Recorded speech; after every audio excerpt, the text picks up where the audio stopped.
Maka firman Tuhan berkata bahwa peperangan kita bukan melawan darah dan daging, tapi melawan roh-roh jahat di udara, penguasa penghulu, pemerintahan-pemerintahan di udara yang tidak kelihatan. Tapi saudara percaya hari ini, waktu saudara berkata, aku percaya Tuhan, sekalipun aku tidak melihatnya. Maka Tuhan katakan, berbahagialah kamu. Tapi saudara, saya ingin mengajak saudara hari ini melihat kebenaran firman Tuhan. Bahwa Tuhan melahirkan kita oleh firman-Nya dan menjadikan kita anak-Nya untuk kita berjalan dari kemuliaan kepada kemuliaan. Dari iman, bertolak dari iman, memimpin kepada iman, sehingga seluruh kehidupan kita atau orang benar hidup oleh iman. Alkitab itu katakan. Karena kebenaran yang Tuhan berikan kepada kita adalah kebenaran yang mulia, kebenaran yang bernilai, berharga. Dan emas perak di dunia ini tidak bisa membelinya. Kenapa? Terlalu berharga. Tidak ada orang bisa membelinya kecuali ia dikaruniai oleh Tuhan. Roh Kudus memberikan karunia kepada orang-orang yang ia kehendaki. Inginkan dari Tuhan hal-hal yang indah. Inginkan dari Tuhan perkara-perkara yang dunia ini tidak punya dan tidak bisa beri. Hanya ketika engkau datang kepada Tuhan, maka engkau menerima. Menerima dengan iman, dengan tangan imanmu. Percaya, ada amin. Alkitab sudah tuliskan bahwa hari-hari ini adalah hari-hari yang jahat. Mau dikatakan hari depan, besok, lusa, atau yang akan datang tidak akan jadi lebih baik, saudara. Sekalipun secara teknologi semua serba canggih, orang jadi dimudahkan dengan yang namanya penemuan-penemuan yang membuat manusia lebih mudah untuk dilayani. Tetapi itu semua tidaklah menjadi ukuran bahwa hidup di dunia ini lebih baik. Justru kita akan melihat apa yang dituliskan di dalam Alkitab semuanya digenapi, nubuatan digenapi. Alkitab katakan nubuatan yang disampaikan tidak pernah berasal dari manusia, tapi berasal dari Tuhan. Waktu itu dilepaskan, dia akan digenapi di waktunya Tuhan. Jadi hari ini semua kita membuka hati, membuka pikiran, membuka seluruh keberadaan kita untuk hal-hal yang lebih tinggi dari apapun, yaitu yang dari Tuhan. Maka saya mau berkata kepada kita semua yang beribadah dan di rumah, perhatikan baik-baik. Sekalipun kau ada di rumah, kau harus punya sikap yang benar terhadap Tuhan. Contohnya bagaimana Pak Gembala? Engkau persiapkan diri seolah-olah engkau sedang pergi ke gereja dan beribadah. Engkau punya waktu, kau persiapkan dengan baik. Mungkin mandi dulu. Bangun pagi-pagi berdoa. Karena hari ini adalah engkau akan datang kepada Tuhan. Kau duduk dengan tenang. Selayaknya engkau pergi ke gereja. Selayaknya ada banyak orang, teman-teman, keluarga atau siapapun jemaat yang ada dalam gereja. Engkau hormati hadirat Tuhan. Pakai waktu beribadah hari ini 1,5 jam ini hanya untuk Tuhan. Karena setelah itu ada lebih banyak waktu lagi engkau bisa lakukan. Hormati Tuhan.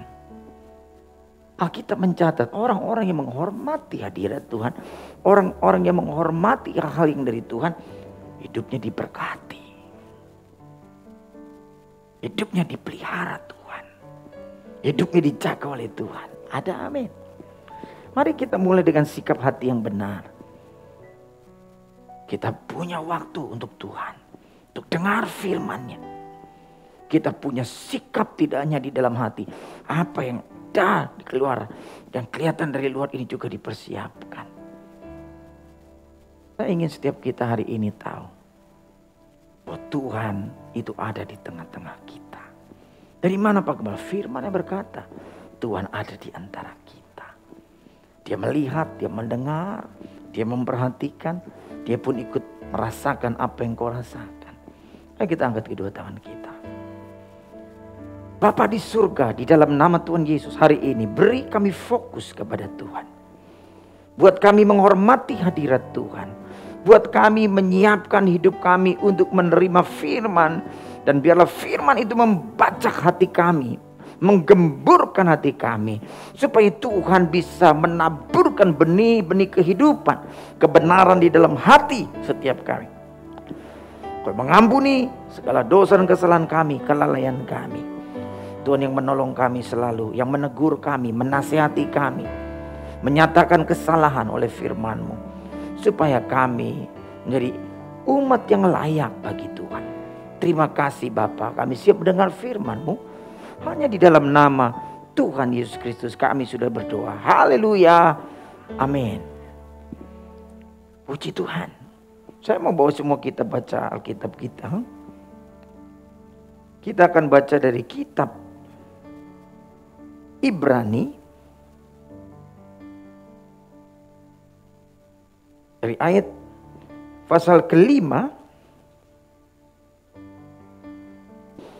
Kita akan baca sampai ayat 14, nanti lanjut Ibrani 6 ayat 1 sampai ayat yang ke-5 ya. Perhatikan. Di sana ada judul berupa peringatan supaya jangan murtad, Saudara ya. Saudara bersama saya? Saudara ada dengan Alkitab Saudara? Ya, Saudara perhatikan, jangan cuma dengar, Saudara juga baca. Ya. Firman Tuhan berkata, ayat 11, tentang hal itu banyak yang harus kami katakan, tetapi yang sukar untuk dijelaskan. Karena kamu telah lamban dalam hal mendengarkan. Sebab sekalipun kamu ditinjau dari sudut waktu, sudah seharusnya menjadi pengajar. Kamu masih perlu lagi diajarkan asas-asas pokok dari penyataan Tuhan. Dan kamu masih memerlukan susu, bukan makanan keras. Sebab barang siapa masih memerlukan susu, ia tidak memahami ajaran tentang kebenaran. Sebab ia adalah anak kecil. Tetapi makanan keras adalah untuk orang-orang dewasa, yang karena mempunyai panca indera yang terlatih untuk membedakan yang baik daripada yang jahat. Stop dulu sampai di situ, dengerin baik-baik. Pak Gembala mau membawa setiap kita hari ini melihat bahwa kehidupan secara fisik dibandingkan dengan kehidupan secara rohani itu sepertinya ada sebuah kemiripan, korelasi. Ya, sebuah pertumbuhan jasmani, saudara bisa melihat orang dari bayi, lalu dia menjadi kanak-kanak, lalu terus menjadi orang dewasa, lalu pada titiknya menjadi orang yang tua. Jauh dari apa? Umurnya. Nggak cuma lihat umurnya, ngelihat tanda-tanda fisiknya juga kelihatan. Kalau anak kecil, tubuhnya kecil. Anak remaja, tubuhnya remaja. Lihat wajahnya, mukanya kelihatan. Anak-anak dibandingkan dengan orang dewasa, orang tua. Kalau orang tua yang paling jelas apa? Udah keriput. Rambutnya ubanan. Apalagi? Mungkin giginya ompong. Ya, saudara bisa lihat. Ada perubahan secara fisik, kondisi dan keadaan. Waktu dia bayi, menjadi anak-anak, lalu kemudian remaja, pemuda, lalu dewasa muda, lalu menjadi tua. Tahukah saudara bahwa hidup rohani pun hal yang sama? Seorang anak dikatakan anak bayi, waktu anak itu dikatakan dia lahir keluar dari perut ibunya. Oh, anak itu lahir. Maka saudara akan tahu, oh dia punya anak, dia baru melahirkan. Lalu anak itu, saudara bisa lihat wujudnya seorang bayi. Masih belum bisa apa-apa, kecuali apa? Nangis. Ya, bahasanya dia cuma nangis, minta makan nangis, dia lapar, minta susu. Dia kepanasan nangis. Dia kedinginan nangis. Dia minta digendong nangis. Dia ditinggal di ruangan sendiri nangis. Bahasanya cuma nangis. Itu bahasa yang cuma dia tahu. Dia belum bisa ngomong. Tapi beranjak kemudian ia mulai besar, dia udah mulai bisa belajar ngomong. Bahasa komunikasinya nggak cuma lagi nangis, tapi dia berbicara walaupun masih terbatas kosakatanya. Dan kita menganggap itu lumrah, ya anak kecil. Dan seringkali apa yang dia inginkan kita yang tolong dia. Karena dia belum bisa melakukannya sendiri dengan baik, dengan sempurna. Masih terbatas. Masih banyak yang dia belum tahu. Jadi banyak orang dewasa yang berinisiatif untuk menolong anak kecil itu. Tapi anak itu tidak hanya terus jadi kecil, dia akan menjadi anak remaja. Orang mulai tahu, ini udah mulai remaja ya. Kalau laki-laki mulai kelihatan, wih mulai ada tumbuh kumis tipis-tipis buat yang laki gitu ya. Yang perempuan biasanya orang tahu, mah aku udah mulai dewasa nih. Mulai apa biasanya? Menstruasi, waktu udah mulai beranjak dewasa. Ya. Yang tadinya suaranya anak kecil tiba-tiba laki-laki menjadi anak remaja, suaranya berubah, ngebas gitu. Wah, ini anak udah mulai gede, ya orang bilang anak tanggung, ya. Kecil enggak, dewasa juga belum gitu ya, anak tanggung gitu. Ya, yang kayak gini, anak-anak yang terus cari jati diri gitu. Semua orang diikutin, lihat YouTube, wah pengen jadi ini, pengen jadi itu. Dia belum tahu gitu. Dia cari sesuatu yang bisa menjadi model atau idola buat dia.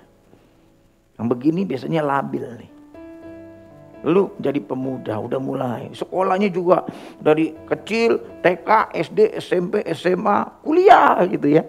Bahkan ada yang orang udah kuliah S1, dia kuliah lagi S2. Kurang juga, dia mau lebih ngerti lagi S3 gitu ya. Orang tambah pinter. Beranjak dia belajar banyak, beranjak dia dewasa, dia lebih pinter. Dia lebih ngerti sesuatu. Saudara tahu, di dalam dunia rohani, hal itu juga terjadi. Waktu saudara mulai menerima Yesus Kristus sebagai Tuhan dan Juru Selamat, dan saudara mengalami kelahiran baru, waktu saudara lahir baru, pertama kali saudara menerima kelahiran baru, saudara akan disebut bayi rohani. Ya, anak bayi rohani. Jadi waktunya dimulai waktu saudara lahir. Bukan orang waktu lahir di dunia langsung kemudian dia juga lahir secara rohani. Enggak gitu. Orang yang lahir dari rahim seorang wanita, dia lahir secara jasmani. Apakah dia punya roh? Dia punya roh, jiwa dan tubuh. Tetapi yang saya mau katakan di sini adalah waktu saudara percaya kepada Yesus, saudara terima firman-Nya yang Alkitab katakan benih yang tidak fana itu, maka saudara dilahirkan oleh roh. Dikatakan oleh roh, air dan roh. Ada amin. Dan disitulah dimulai perjalanan rohani seseorang. Disitulah dimulai saudara ada dalam sebuah kehidupan rohani. Saya mau katakan, yang paling utama hari ini saudara harus mengerti. Anak bayi yang lahir, lalu ibunya cuma liatin aja, enggak kasih susu, tidak kasih makan, tidak rawat anak itu, kira-kira anak itu hidup enggak? Enggak hidup, mati. Enggak ada manusia yang enggak makan hidup, enggak ada. Dan ibunya juga pasti enggak mau, kecuali ada ibu yang yang tidak ngurus anaknya. Lebih anaknya bisa hidup diurus sama orang lain. Tapi intinya adalah dikasih makan, dikasih minum, dirawat. Sehingga dia bertahan hidup lalu dia tumbuh. Secara rohani pun demikian. Waktu saudara dilahirkan baru, dilahirkan kembali,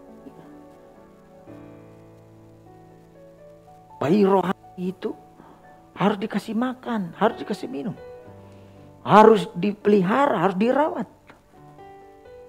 Amin. Waktu itu terjadi, maka yang akan terjadi bahwa anak itu seharusnya terus tumbuh. Tumbuh ke arah mana? Tumbuh ke arah kedewasaan. Dari bayi rohani dia akan menjadi kanak-kanak rohani, lalu menjadi dewasa rohani, sampai kemudian menjadi tua rohani. Saudara bisa tangkap dulu nih. Maka waktu firman Tuhan ini dikatakan begini tadi. Banyak yang harus kami katakan, tetapi yang sukar untuk dijelaskan. Karena kamu telah lamban dalam hal mendengarkan. Banyak yang dikasih tapi sulit dijelaskan. Gimana sih Pak Gembala? Jelasin aja.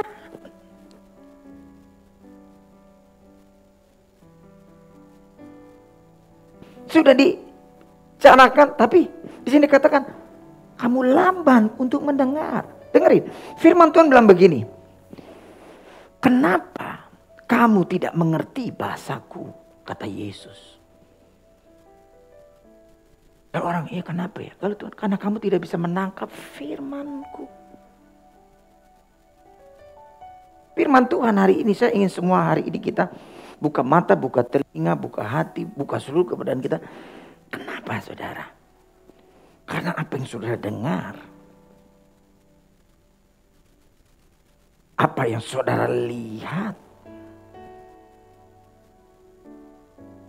itu adalah hal-hal yang rohani.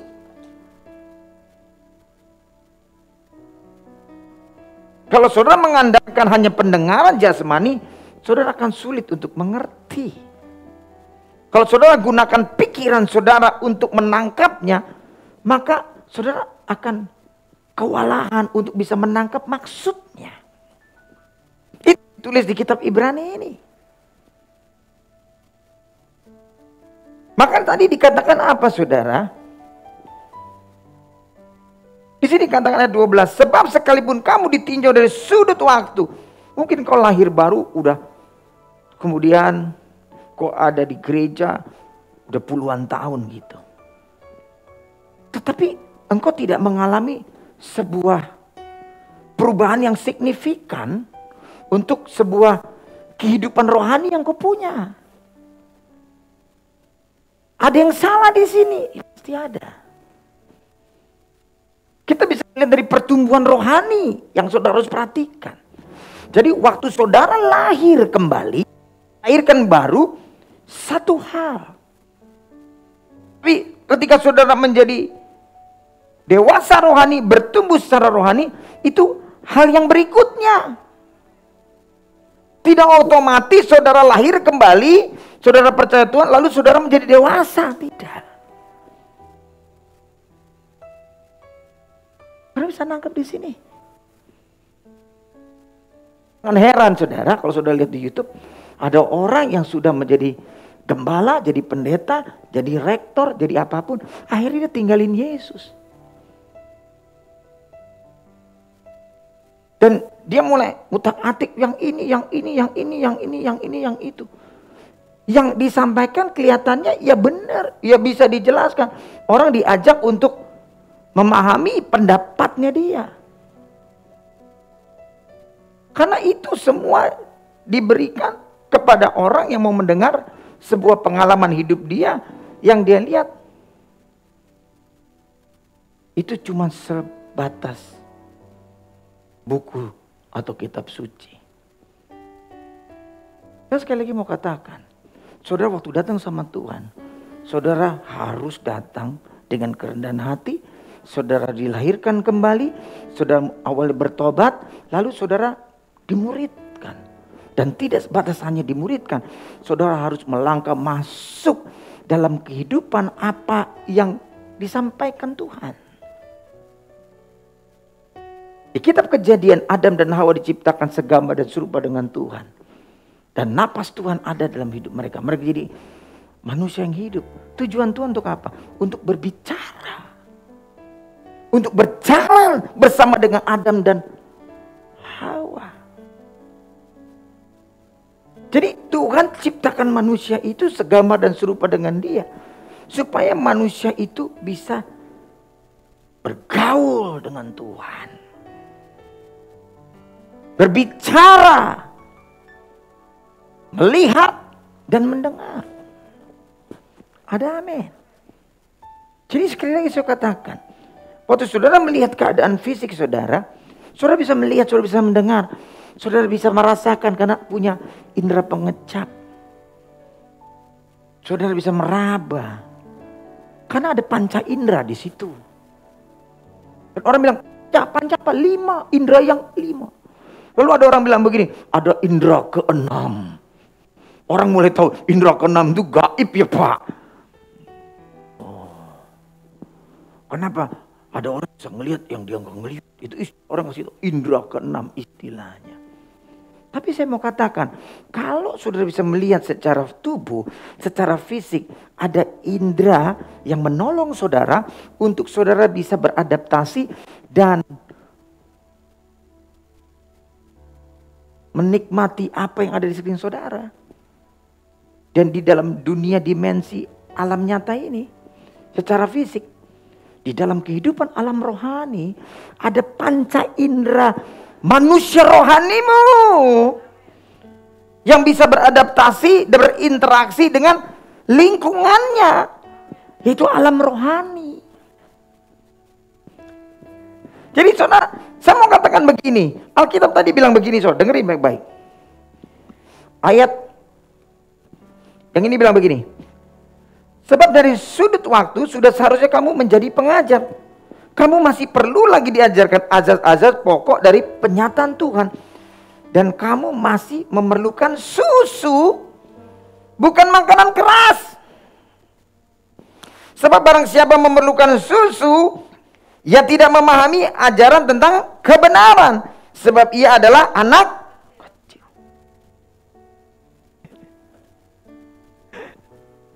Berapa banyak saudara ada di gereja, saudara duduk. Mungkin usia saudara sudah kepala 7, mungkin kepala 8.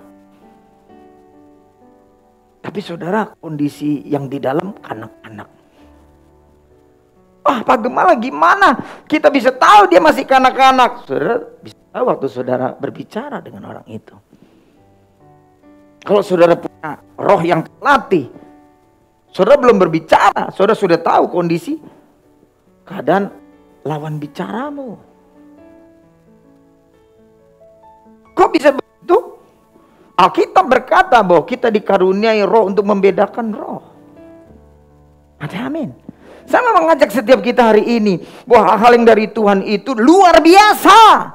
Bukan saja sekedar saudara datang ke gereja, saudara berdoa, Tuhan tolong saya hari ini perlu uang. Tuhan tolong saya supaya saya hari ini dilindungi dari mara bahaya. Tuhan tolong saya supaya saya bisa menikah tahun depan.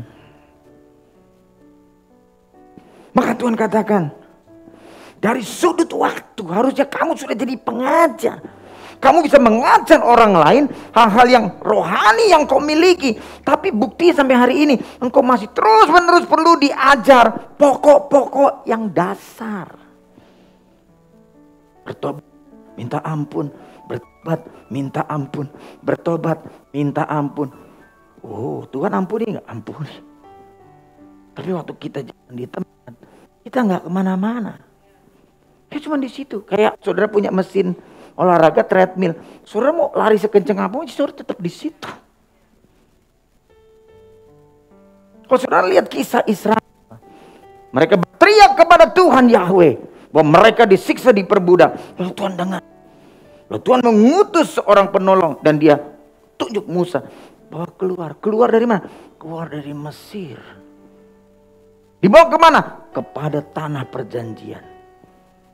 Mereka melewati yang namanya padang gurun. Keluar. Artinya apa? Kehidupan rohani adalah sebuah perjalanan untuk menjadi dewasa rohani. Ada amin? Ada amin? Di sini dikatakan apa? Ayat berikutnya. Saudara perhatikan. Tetapi makanan keras adalah untuk orang-orang dewasa yang karena mempunyai panca indera yang terlatih untuk membedakan yang baik daripada yang jahat. Panca indera rohani yang terlatih untuk kamu bisa membedakan mana yang kudus, mana yang najis, mana yang dari Tuhan, mana yang dari setan. Jadi saya mau berkata, jemaat The Power of Grace di tempat ini, engkau harus punya sasaran hidup menjadi dewasa rohani. Karena waktu engkau menjadi dewasa rohani, engkau mendapatkan mutiara-mutiara kebenaran, barang-barang kudus dari Tuhan. Dan itu tidak ada yang bisa membandingkan. Dan nilainya berharga. Amin. Jadi saudara, hari ini perhatiin baik-baik. Untuk menjadi dewasa adalah keharusan.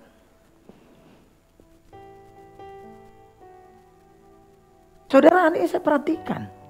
Setiap jemaat kita bisa melihat. Kedewasaan rohani adalah bagaimana dia menjalani hidupnya. Menyikapi situasi atau masalah yang ada dalam hidup mereka. Orang yang berjalan bersama dengan Tuhan, perkataannya adalah perkataan firman. Tapi orang yang gak berjalan dengan Tuhan, perkataannya adalah sumpah serapah. Bukan perkataan berkat, tapi perkataan kutuk. Bukan hanya mengutuki orang lain, tapi juga mengutuki dirinya sendiri. Saudara, dengerin baik-baik. Hidup matimu dikuasai lidah. Siapa yang menggemakan, dia akan makan buahnya. Dan firman Tuhan katakan di Markus 11 ayat 22, percayalah kepada Tuhan. Jika engkau berkata kepada gunung ini, pindah, maka gunung itu akan taat dan pindah. Asal kamu tidak bimbang, tapi percaya. Apa yang kamu katakan itu terjadi. Maka hal itu terjadi seperti yang kamu katakan. Mulai hari ini kau tahu apa yang kamu doa dan mohon kepada Tuhan. Jika kamu percaya kamu telah menerimanya, maka kamu sudah menerima. Wah, itu Markus 11 itu bukan bicara tentang cara kerja mekanika di dunia, tapi di surga. Bukan yang di luar, tapi yang di dalam. Yang Yesus sedang ajarkan kepada murid-muridnya. Maka saudara harus mengerti. Maka ada orang begitu, Pak, doain dong Pak. Pak, layani saya dong Pak. Pak, tolongin kita. Enggak ada yang salah. Tapi kalau itu anak-anak rohani, begitu modelnya. Tapi kalau engkau menjadi dewasa rohani, engkau tahu siapa penolong sejati. Engkau tahu siapa Tuhan yang kau sembah. Engkau lihat firman-Nya bukan hanya tulisan. Tapi firman-Nya itu adalah berkat kehidupan yang engkau terima. Dan kau mengambil semua berkat itu. Amin. Dikatakan makanan keras. Karena orang dewasa dikasih makanan yang sudah buat orang dewasa bisa kunyah, bisa makan. Coba anak bayi kamu kasih arsik, mencret dia. Dia cuma bisa minum susu. Ya, kamu kasih yang namanya apa? BPK sama sambalnya yang hijau. Kamu bilang enak, buat dia bukan enak. Jadi masalah, betul. Tapi saya mau mengajak kita semua di tempat ini. Ada banyak hal yang luar biasa dari Tuhan. Tapi porsinya makanan keras.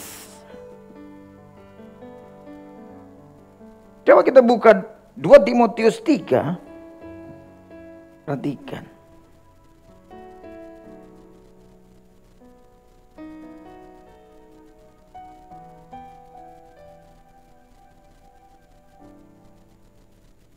Ayat yang ke-16. Sebab segala tulisan yang diilhamkan Tuhan memang bermanfaat untuk mengajar, untuk menyatakan kesalahan, untuk memperbaiki kelakuan, dan untuk mendidik orang dalam kebenaran. Jadi dia tidak hanya sebagai makanan rohani, tetapi dia juga mengajar, mendidik, menyatakan kesalahan.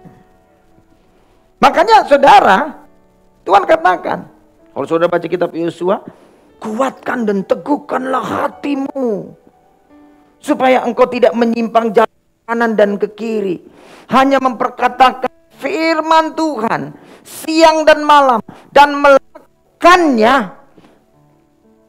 Kuatkan dan teguhkanlah hatimu. Kalau saudara hari ini tahu makanan firman Tuhan adalah makanan rohani, firman Tuhan adalah Tuhan, firman Tuhan itu mengajar, mendidik, menyatakan kesalahan, memperbaiki kelakuan, maka semakin kau mengerti kehidupan rohanimu itu adalah firman perkataan Tuhan, maka engkau akan bertumbuh. Gimana tumbuhnya, Pak? Pokoknya saudara tekun, saudara punya waktu, saudara mengasihi dia, tumbuh. Kok saya udah tahun-tahunan, bahkan saya sudah Bapak, saya udah sekolah teologi, Pak. Tapi waktu orang ketemu sama dia, senengnya cuma berdebat, senengnya cuma ngalahin orang, senengnya cuma nyalahin orang, egois segala macam. Saya mau katakan, saudara mungkin bisa dilengkapi perlengkapan yang namanya pengetahuan. Tapi dari sifatmu, kau masih kanak-kanak. Engkau mungkin pandai, tapi golongan manusia biasa, bukan manusia rohani. Dari mana orang bisa tahu? Dari buahnya, dari karakternya, dari kelakuannya.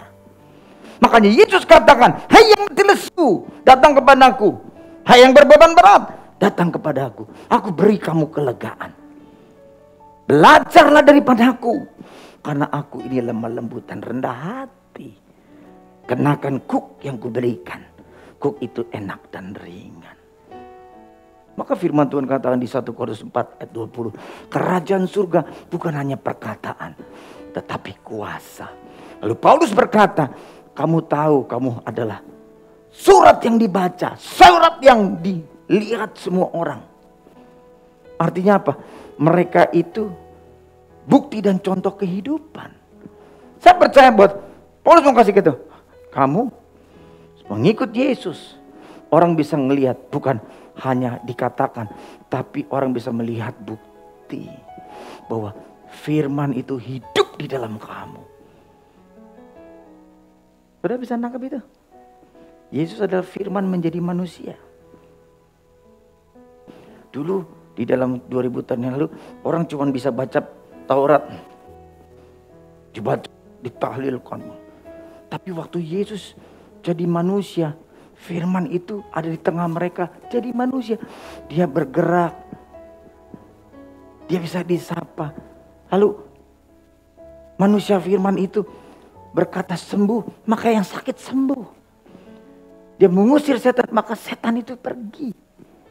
Dia katakan bangkit yang mati bangkit. Orang bilang, ini manusia apa? Kok bisa seperti ini? Adalah firman yang di manusia. Makanya firman Tuhan berkata, asal ada firman-Ku di dalam kamu, kamu minta apa saja kepadaku, maka kamu akan menerima. Tapi saudara harus mengerti, Alkitab bilang begini, bahwa anggur yang baru bicara tentang roh Tuhan, tentang firman Tuhan, itu tidak bisa disimpan di kantong kulit yang tua atau yang lama. Sekalipun dipaksa masuk, dia masuk. Tapi Alkitab katakan, maka robek, rusaklah kantung itu, lalu anggur itu terbuang percuma. Kirbat itu bicara tentang wadah. Tapi anggur yang baru harus diletakkan, disimpan di kantong kulit yang baru. Karena kalau engkau lakukan itu, maka akan terpelihara dua-duanya. Kantungnya tidak akan robek dan anggurnya pun tersimpan. Saudara, saya mau katakan, dengar baik-baik. Waktu firman ini dikatakan, kamu lamban mendengar, kamu sulit untuk dijelaskan. Karena perkara yang dari Tuhan itu dalam dan ajaib. Ada amin. Saudara harus mau beranjak dewasa. Bagaimana caranya mendewasa? Didewasakan oleh Tuhan. Bagaimana caranya didewasakan sama Tuhan? Tuhan kelasnya itu adalah hidupmu sehari-hari.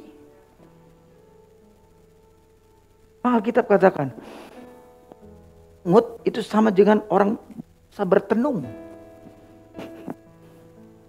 Dan Tuhan benci orang bersungut-sungut. Di mana saudara bisa lihat? Saudara, perjalanan Israel di padang gurun. Pungutan mereka itu di mata Tuhan itu kejahatan. Saudara hari ini melihat apa sih yang buah dari orang yang bertumbuh menjadi dewasa? Alkitab katakan mengucap syukur dalam segala hal. Perjalanan hidup itu tak selalu mulus, betul? Perjalanan hidup itu tidak selalu langit terang, selalu ada hujan. Dan Tuhan katakan hujan, panas disediakan baik orang berdosa maupun orang benar. Karena keadaan yang di luar biar terjadi, tapi bagaimana engkau berjalan menghadapi situasi dan keadaanmu sehari-hari. Orang bisa melihat apakah engkau bersama dengan Tuhan. Apakah engkau ada di dalam sebuah kehidupan yang terus bertumbuh? Itu bisa kelihatan.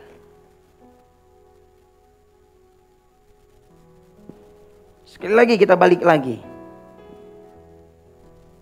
1 Korintus 2 coba. Perhatikan saudara. Saya sedang bawa saudara ke dalam sebuah perspektif dunia rohani saudara. Ya, 1 Korintus 2.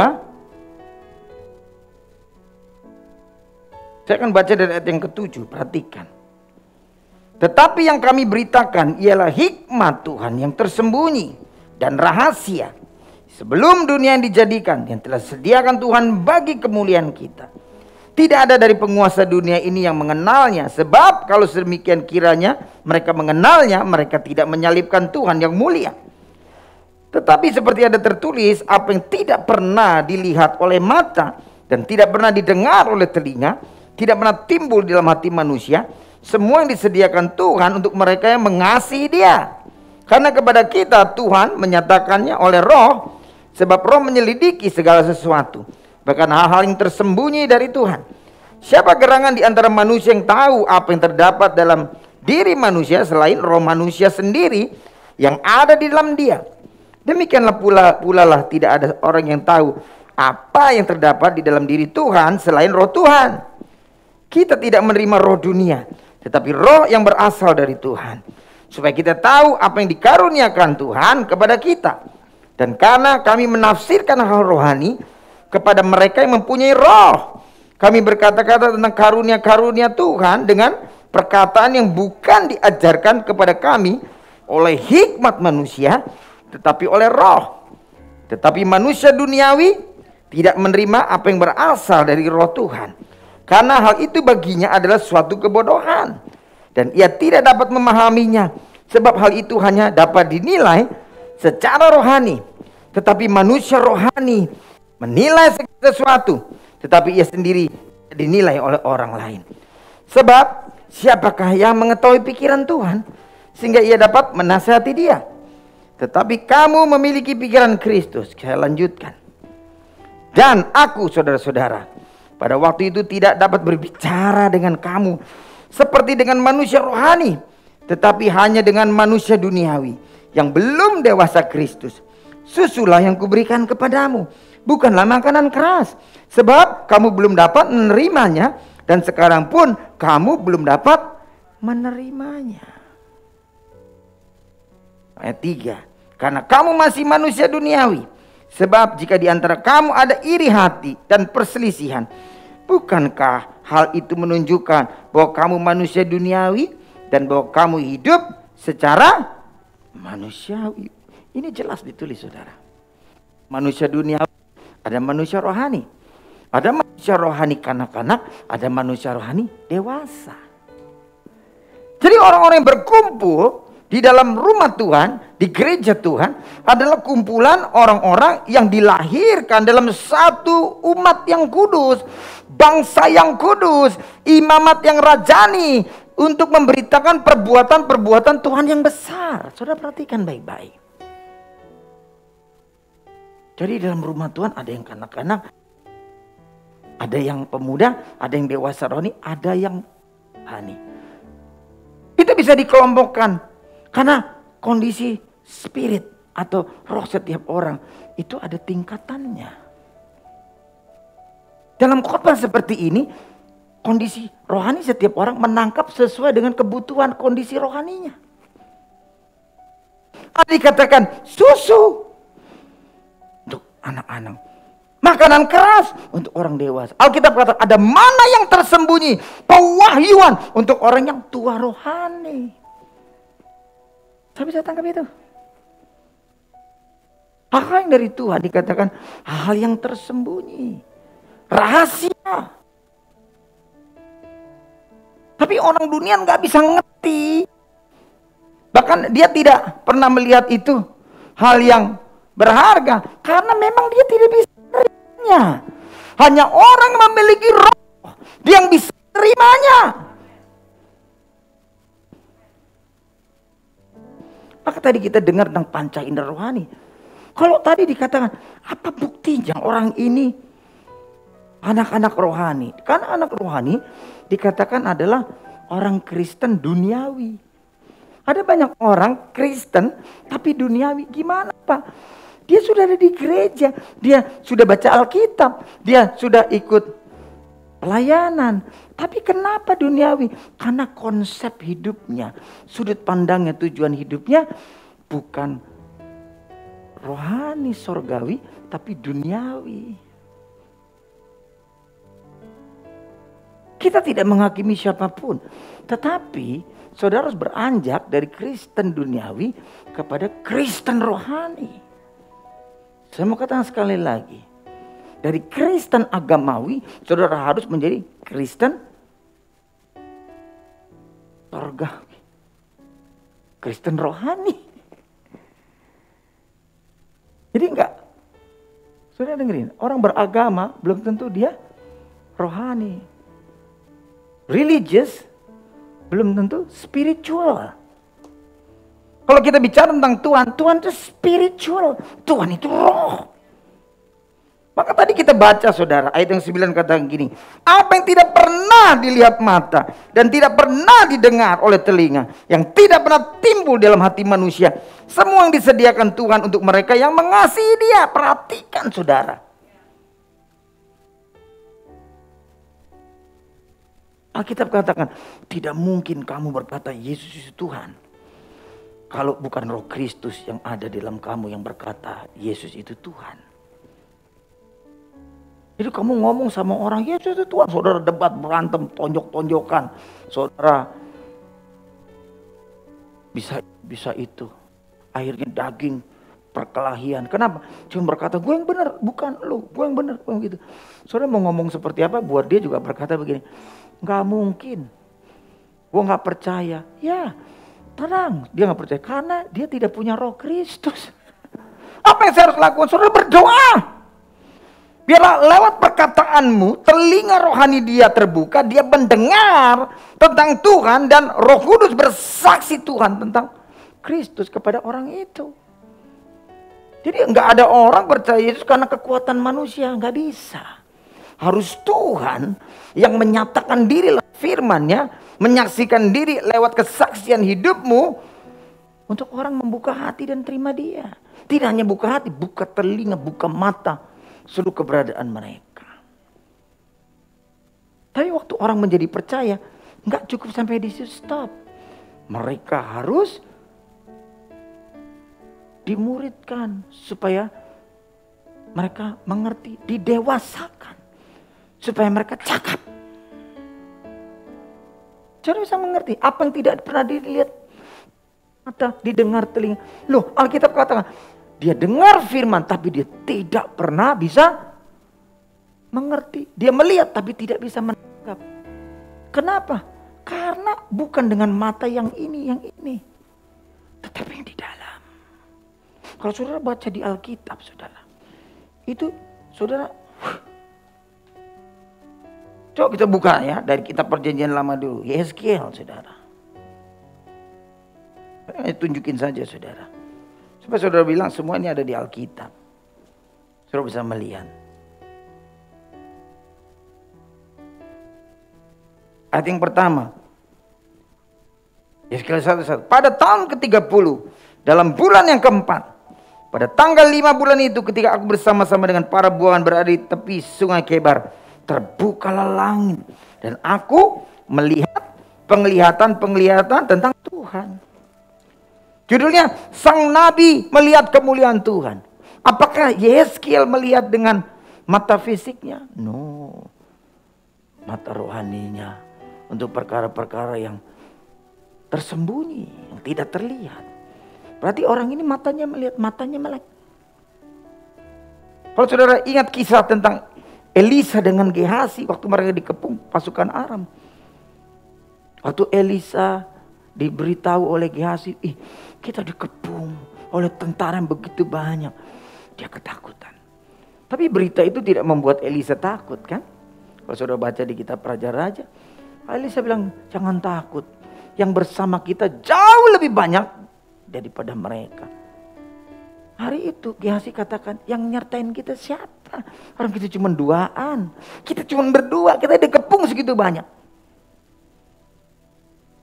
Yang menyertai kita jauh lebih banyak daripada jumlah mereka. Di Alkitab kemudian dituliskan. Lalu Elisa berdoa. Tuhan membuka mata Gehazi. Mata yang ini cuma lihat dua. Tapi waktu mata itu terbuka dia lihat. Wow, ada banyak tentara berapi. Berkuda jumlahnya banyak sekali. Hari itu dia kata, iya betul, yang sertai kita jauh lebih banyak. Waktu dia lihat yang lebih banyak daripada pasukan musuh siapa? Yang di sini melihat yang di sana. Waktu Yeskiel melihat, langit terbuka. Dia melihat penglihatan tentang Tuhan. Apa yang dilihat siapa? Kerub. Kerub itu dia apa? Penjaga Tuhan. Kendaraannya Tuhan. Dia lihat wajahnya. Kerub ini kok begini. Wajahnya ada singa, ada raja wali, ada lembu, ada manusia. Dia lihat, wah ada sayapnya berapa tuh? Sayapnya ada 6. Yesaya 6 juga katakan, lalu Yesaya melihat matinya Raja Uzia, dia melihat Tuhan duduk di atas tahta, jubahnya memenuhi bait suci. Lalu dia melihat, ada malaikat bersayap 6 yang berteriak-teriak, kudus, kudus, kudus, kuduslah Tuhan. Itu serafim. Itu bukan makhluk yang ada di darat dunia atau burung di udara di dunia, tetapi itu makhluk surgawi, malaikat. Ciptaan Tuhan golongan malaikat, makhluk roh. Lalu dia katakan, aku gak layak, aku najis bibir. Dia melihat begitu kudusnya Tuhan. Lalu Alkitab katakan, lalu malaikat itu datang menghampiri Yesaya.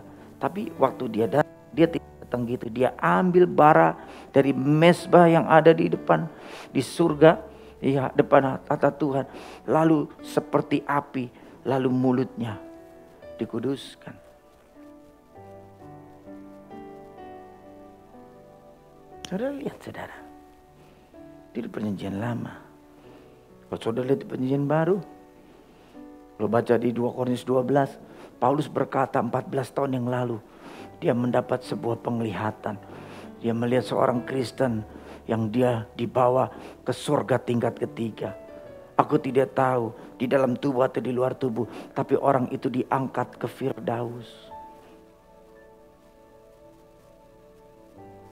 Dia katakan, aku seharusnya tidak harus bermegah, tapi aku mau menyatakan penglihatan ini kepada kamu.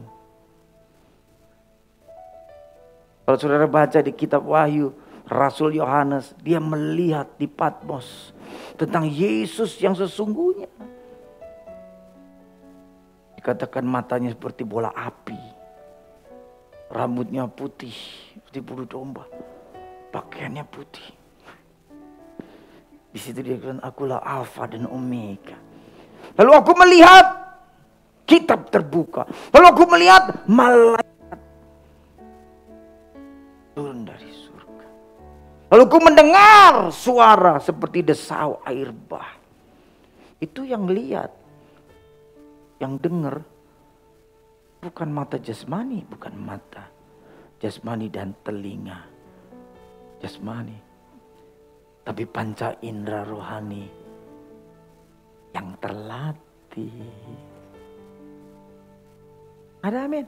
Saudara rindu enggak? Saudara beranjak kuasa. Saudara rindu nggak seluruh perlengkapan rohanimu itu semuanya berfungsi? Saudara lihat kitab Ayub. Dikatakan ada seorang bernama Ayub, orang yang saleh di tanah Uz. Ia datang selalu kepada Tuhan, tidak dengan tangan apa, memberi korban persembahan, membawa hidupnya kepada Tuhan. Ini orang yang saleh, orang yang rohani. Di mana orang bisa tahu? Dari aktivitasnya rohani. Sedikit-sedikit dia mau beribadah, berdoa. Dia bawa korban sembelihan. Dia beri semua korban-korban yang terbaik yang dia punya. Tuhan katakan tidak ada orang sesaleh dia. Tapi dalam perjalanan hidupnya, ia mengalami yang namanya pembentukan yang hebat. Ditinggalkan istrinya, ditinggalkan teman-temannya. Dia terus memandang Tuhan. Karena dia punya pengertian, kita harus mengasihi Tuhan. Kita tahu bahwa Tuhan itu harus kita sembah. Tapi karena dia punya yang namanya sikap hati yang benar. Dan tidak mau menyangkal Tuhan walaupun keadaannya hari itu bukan keadaan yang baik. Lalu di ayat 49. Oh enggak salah. Berapa? 42? 42 ya. Dia bilang dulu aku kenal Tuhan dari khotbah, dari kata orang, dari kesaksian orang. Dari kata pemimpin rohani. Dari kata orang-orang yang dikatakan dihormati secara rohani. Tapi dia katakan kemudian, tapi sekarang bukan dari kata orang. Tapi mataku sendiri melihat Tuhan.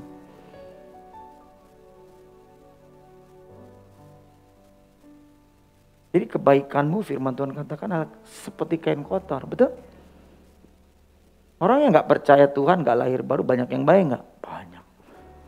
Agama-agama lain banyak gak ngajari kebaikan? Hampir semua agama ngajarin kebaikan. Tapi kita hari ini punya sebuah core, atau inti, atau jangkar. Bahwa untuk kita sampai ke sana, yang bisa bawa kita ke sana adalah keselamatan di dalam Yesus Kristus. Yang kemudian menuntun kita adalah Roh Kudus. Dan di sana Tuhan sediakan semua yang kamu perlu. Maka Tuhan katakan kasihilah Tuhan segenap hati, segenap jiwa, segenap akal budi dan kekuatanmu. Kasihi Tuhan. Yang pertama. Lalu baru kasihilah sesamamu seperti dirimu sendiri. Artinya apa? Carilah perkara-perkara Tuhan yang di atas. Di mana dia ada, duduk di sebelah kanan Bapa. Lalu yang kemudian, yang di dunia ini. Jadi Tuhan ada prioritasnya. Jadi saudara perhatikan, Hosea 6 ayat 6. Coba kita buka sebentar. Kau kuatkan, aku bertahan. Kaulah harapan dalam kesesakan. Kau buktikan kesetiaanmu Tuhan. Engkau Aba Immanuel. Perhatikan saudara. Di sini bilang begini. Ayat 6. Hosea 6 ayat 6. Sebab aku menyukai kasih setia dan bukan korban sembelihan. Dan menyukai pengenalan akan Tuhan lebih daripada korban-korban bakaran. Saudara dengerin baik-baik. Hatimu mengenal dia. Hatimu takut sama dia. Kasih setiamu kepada dia itu melebihi dari apapun yang engkau bisa kasih. Korban bakaran, korban sembelihan, kata Tuhan itu levelnya nggak lebih tinggi daripada kamu kenal aku. Kamu bisa bawa itu semua tapi kamu nggak kenal aku, kamu nggak setia sama aku, Kamu nggak mengasihi sama aku, kamu nggak takut sama aku, ya kamu ngasih aja, ya udah ngasih. Tetapi firman Tuhan katakan apa?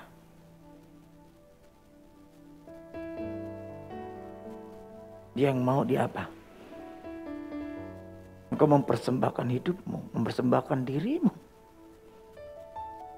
Jadi waktu engkau bawa persembahan ke depan, memberi persepuluhan, tanpa engkau membawa korban, hati yang hancur, yang tersembelih, daging yang tersalib, engkau hanya sekedar membawa masuk ke kotak itu uang persembahan.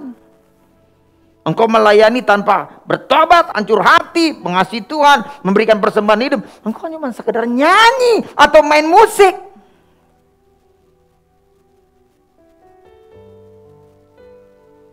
Terus mengerti, kerajaan surga itu adalah nilai-nilai kerajaan surga. Nilai-nilai kerajaan surga adalah kebenaran. Apa yang disukai oleh Tuhan adalah kasih setia, pengenalan akan Dia, takut akan Dia. Dikatakan harta benda Sion. Jadi kalau kita hari-hari ini hanya datang kepada Tuhan, hanya kita mengerti apa yang kita hari ini lihat begitu ya. Seharusnya beribadah dengan pola yang saudara lihat kiri dan kanan. Lalu saudara di situ. Lalu saudara memulainya benar. Tapi ada ibadah yang lebih tinggi. Dikatakan ibadahmu bukan ibadah lahiriah. Karena ibadah lahiriah itu tidak ada kuasa. Tapi ibadahmu adalah ibadah rohani yang mendatangkan kuasa. Karena waktu kita kumpul begini, kita nggak sedang duduk di sini. Secara fisiknya iya, secara daging. Tapi secara rohnya kita sedang ada dalam kumpulan. Orang-orang yang ditebus Tuhan. Nah waktu saudara di kumpulan itu, saudara dewasa rohani, saudara punya panca indera rohani yang terlatih, yang terbuka. Maka saudara bisa menikmati ibadah. Saudara tidak hanya mendengar seorang gembala berkhotbah dan mengutip ayat-ayat. Tetapi saudara duduk, saudara melihat dengan sebuah kesadaran. Saudara bisa melihat suasana surgawi. Saudara bisa melihat perkataan yang keluar. Itu di balik perkataan itu ada rema, ada pewahyuan. Jadi ibadah bukan lagi menjadi sebuah beban. Sekalipun engkau beribadah di rumah, engkau tidak bisa sembarangan, rambut acak-acakan, pakai baju tidur, engkau belum sikat gigi, engkau masih dengar musik yang lain di kiri dan kanan. Tetapi engkau fokus dengan Tuhan. Kenapa? Karena engkau terhisap dalam sebuah kumpulan rohani. Kenapa? Karena manusia rohanimu bisa menerima semua relay dari sorga. Engkau bisa masuk ke dalam frekuensi yang sama.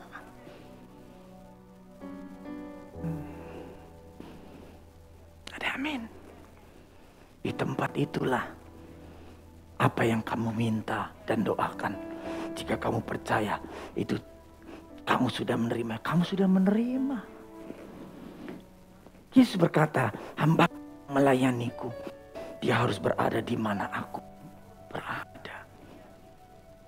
Gak bisa tangkap itu? Maka di gereja sering ada orang berselisih. Wah yang ini lebih disayang sama Pak Gembala. Yang ini kok lebih dipercaya. Berantem. Alkitab katakan buktinya kamu anak-anak rohani. Kristen duniawi. Kamu masih berselisih. Itu kan kalau baca di Galatia 5 kelihatan. Karakter daging, karakter roh. Orang yang hidup di dalam hukum daging dan hukum roh. Saudara gak usah mengusahakan untuk berbuah. Kalau saudara ditanam di tempat yang semananya harus ada. Itu buahnya akan berbuah sendiri. Ada pohon yang dipijitin supaya berbuah. Nggak ada kan? Yang benar dipupukin, disiramin.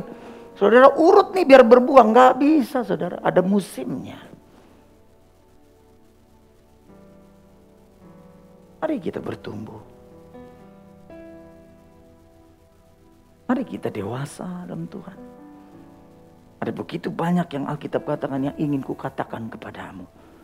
Yang seharusnya ada lebih banyak lagi yang harusnya dituliskan dalam kitab ini. Tapi aku tidak menuliskannya dan memberikannya. Karena engkau belum sanggup untuk menanggungnya. Amin. Mari kita punya hati Tuhan, aku ingin menjadi orang yang dewasa. Waktu saudara dewasa, saudara punya persekutuan dengan Tuhan setiap hari. Saya selalu bilang dari anak-anak saya, mulai ngomong sama Roh Kudus. Ini artinya apa? Roh Kudus, kalau saya begini, saya harus lakukan. Seakan-akan gini, Pak, saya ngomong sama siapa? Kok saya ngomong sendiri? Tadi dipikir saya sendiri. Biarin aja. Orang kan lihat kamu ngomong sama siapa, tapi kamu tahu kamu ngomong sama siapa. Kamu tahu, waktu kamu ngomong, suaramu terdengar. Dia dengar. Mungkin orang lain sekitarmu juga dengar kamu ngomong apa. Karena kamu gak ngomong dalam hati. Saudara pikir waktu saudara ngomong, saudara panggil nama dia. Dia gak datang, dia gak balas ngomong. Dia ngomong, dia datang. Persoalannya orang gak ngeliat, kamu gak ngeliat. Orang gak dengar, kamu gak dengar. Tapi waktu kamu mulai melatih hidupmu, engkau pertajam hidup rohanimu. Lewat terus engkau perkatakan firman, merenungkannya siang dan malam. Dan engkau minta tolong Roh Kudus untuk engkau bisa menjadi pelaksana firman. Lama-lama engkau akan mendengar. Buka Yesaya 50.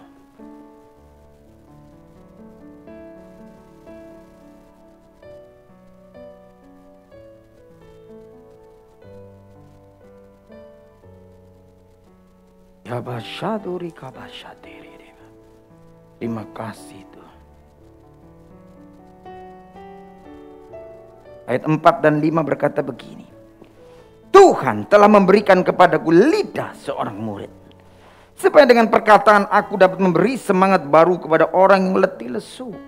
Setiap pagi ia mempertajam pendengaranku untuk mendengar seperti seorang murid. Tuhan telah membunga telingaku, dan aku tidak memberontak dan tidak berpaling ke belakang. Dia beri lidah seorang murid. Yang keluar dari mulutmu adalah firman. Yang keluar dari mulutmu adalah kesaksian. Yang keluar dari mulutmu adalah pengajaran tentang Tuhan. Yang keluar dari mulutmu bukan perkataan yang sia-sia, bukan kutuk. Setiap pagi ia mempertajam telingaku. Ia membuka telinga. Jadi saudara harus punya waktu pagi sama Tuhan. Sebelum otak ini mikir macam-macam. Sebelum aktivitas menyergap saudara. Saudara Tuhan. Saudara lihat contoh teladan Yesus. Pagi-pagi benar. Waktu masih gelap. Lalu dia pergi menyendiri. Ia berdoa. Lalu sepanjang hari dia mengajar. Menyiapkan penyakit dan mengusir setan.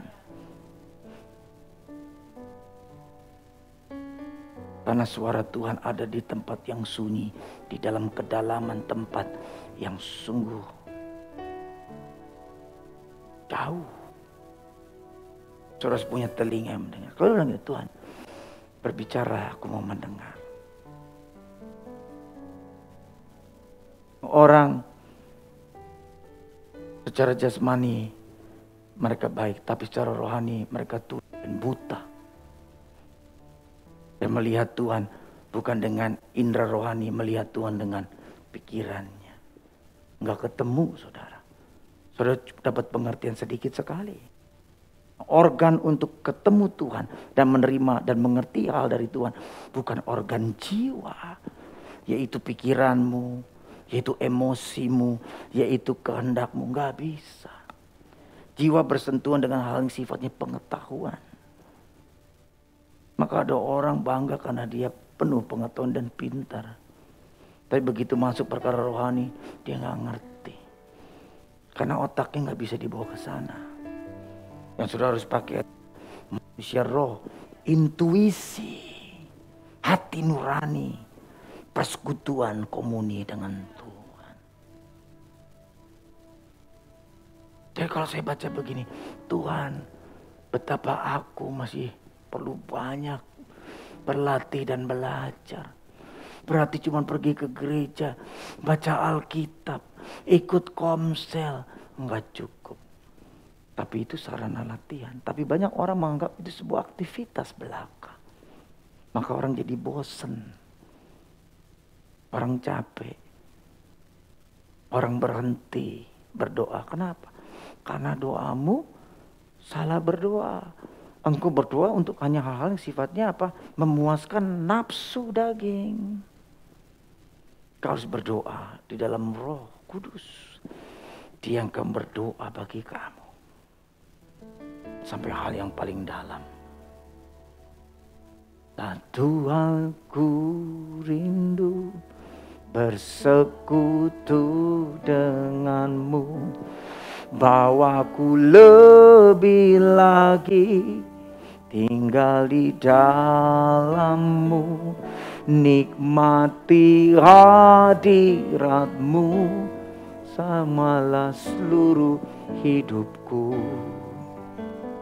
Kuasamu bukan hidupku.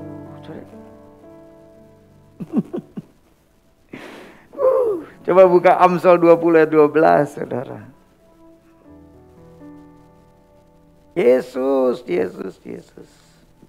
Yesus, Yesus, sembah kau Tuhan. Amsal 20 ayat 12 bilang begini, telinga yang mendengar, mata yang melihat, kedua-duanya dibuat oleh Tuhan. Oh, kita semua juga tahu Tuhan, telinga, mata dibuat untuk melihat dan mendengar. Semua orang tahu pengetahuan umum. Tapi Tuhan sedang berbicara tentang pengetahuan rohani. Bukan mata yang itu, yang bulat-bulat dua, bukan. Tapi yang di dalam batin. Bukan telinga yang itu, ada daun telinganya. Tetapi telinga yang di dalam rohmu, di dalam batinmu.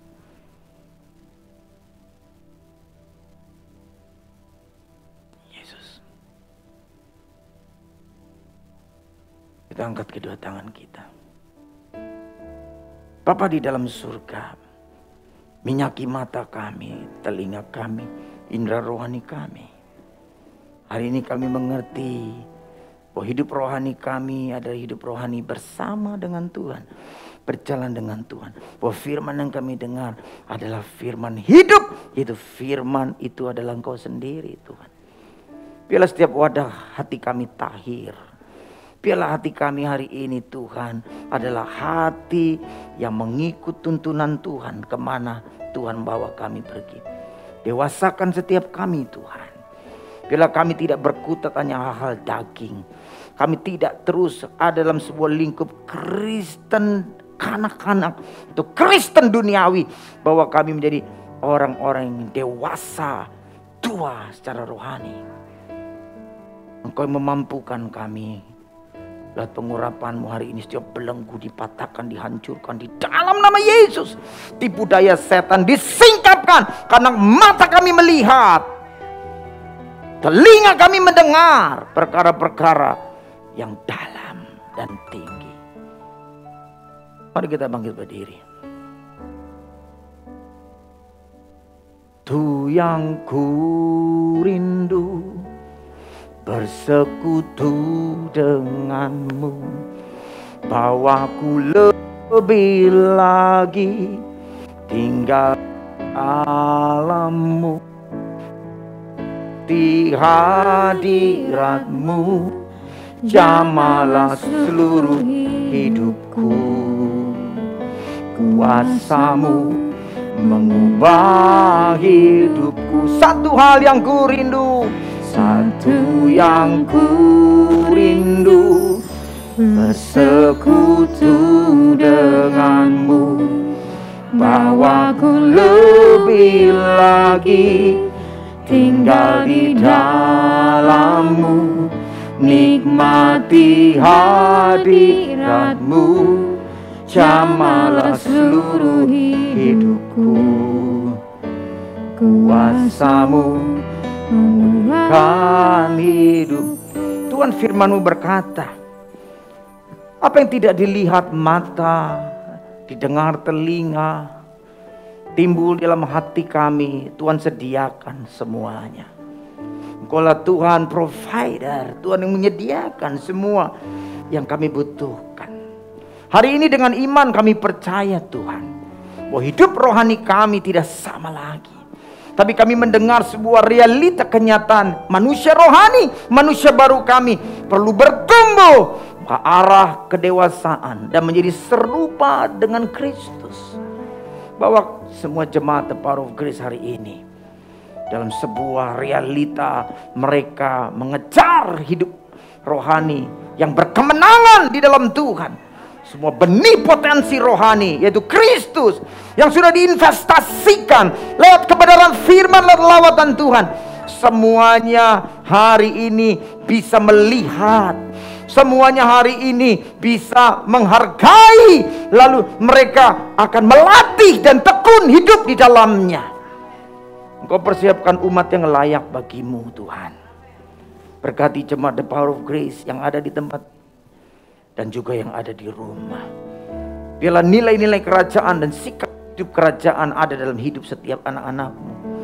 Dan aku dalam nama Yesus perkataan ini, setiap persoalan salah, baik rumah tangga, hubungan suami istri, orang tua, anak-anak, baik pelayananmu, baik pekerjaanmu, baik usahamu, di dalam nama Yesus, anak-anakmu punya otoritas atas semua yang ada dalam hidup mereka. Semua masalah hari ini oleh kebenaran hidup yang ada di dalam anak-anakmu, semuanya selesai karena kami punya roh yang lebih besar dari roh apapun, persoalan apapun, masalah apapun, penyakit apapun. Kemiskinan tidak bisa menjamah, kekurangan tidak akan membuat kami goyah, karena kami punya kekuatan yang ada di dalam Tuhan. Dan kekuatan itu kan musuh-musuh kami, yaitu ketakutan, kecemasan, keraguan, kebimbangan, ketidakpercayaan. Terima kasih Roh Kudus untuk siang hari ini. Kami percaya, kami terima kesembuhan, pemulihan, kami terima anugerah daripada Tuhan. Ajar kami Tuhan daripadamu setiap waktu, setiap saat. Kami tidak jauh dari firman-Mu, kami tidak jauh dari hidup dalam hadirat Tuhan. Kami selalu tinggal di dalamnya, menikmati semua berkat-berkat-Mu. Terima kasih ketika firman diberitakan, yang sakit sembuh, yang terikat dibebaskan, yang beban berat Tuhan beri kelegaan, beri penghiburan di dalam nama Yesus Kristus Tuhan. Terima kasih Bapa. Kami selesai Tuhan mendengar firman-Mu, dan hamba-Mu selesai berbicara. Terus perkataan-Mu menggema di hati setiap kami, dan akan jadi rema, menjadi tuntunan bagi hidup kami, kompas hidup setiap kami. Terima kasih Bapa. Hanya di dalam nama Tuhan Yesus Kristus kami semua sudah berdoa bersyukur. Haleluya, sama-sama katakan amin. Tuhan Yesus memberkati.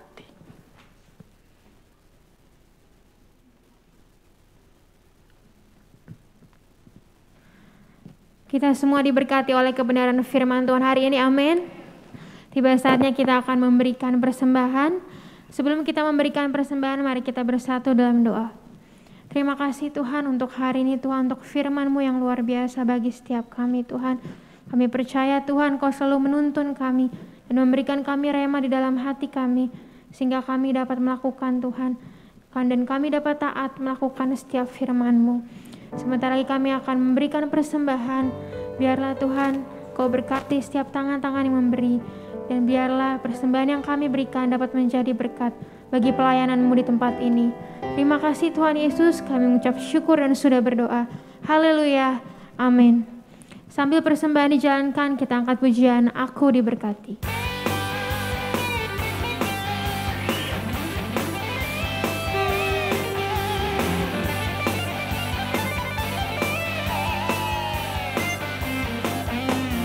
Aku diberkati, aku dilimpahi, karena Allah sanggup untuk menyediakan. Aku diberkati,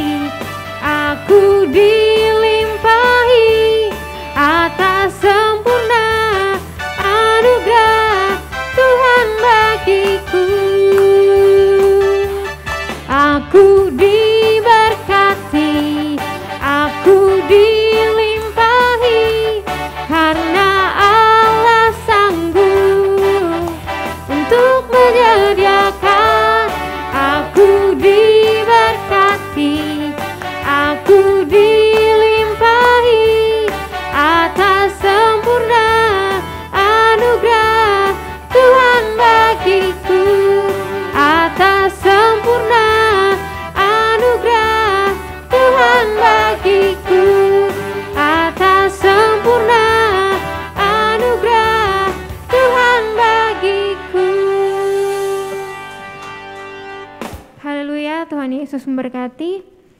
Sekarang tiba saatnya kita akan menerima berkat Tuhan melalui Bapak Gembala.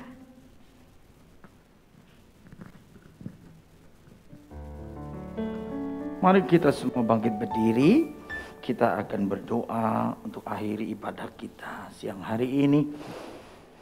Bapa Surgawi, terima kasih Tuhan menyertai kami sepanjang ibadah kami. Terima kasih buat lawatan Tuhan, lewat pujian penyembahan, lewat firman yang diberitakan. Kami sungguh Tuhan menikmati kebaikan Tuhan, kemurahan Tuhan dalam hidup kami. Terima kasih banyak Bapak. Juga berdoa buat semua jemaat The Power of Grace dimanapun setiap kami berada, baik yang di tempat ini maupun yang mengikuti via Facebook, via YouTube, di dalam nama Tuhan Yesus. Biarlah semua setiap kami terpelihara, tergembalakan. Engkaulah gembala agung kami Tuhan. Biar setiap kami rohnya menyala-nyala di dalam Tuhan. Terus tekun Tuhan untuk kami membaca firman Tuhan, merenungkan firman Tuhan, memperkatakan firman Tuhan. Percaya dengan teguh bahwa firman Tuhan adalah kompas hidup setiap kami. Percaya bahwa Tuhan jaga dan pelihara anak-anak-Mu Tuhan. Mereka adalah domba-domba Tuhan, kesayangan Tuhan, biji mata Tuhan. Semuanya Tuhan ada dalam kasih anugerah Tuhan berlimpah-limpah. Tidak ada yang dibiarkan hilang, tersesat. Tidak ada yang dibiarkan mereka tetap Tuhan berputar-putar menjadi kanak-kanak. Mereka bangkit menjadi orang-orang rohani yang perkasa di dalam Tuhan, menghargai anugerah dan berkat-berkat-Mu, memperkatakan kebenaran firman Tuhan dan mujizat itu terjadi.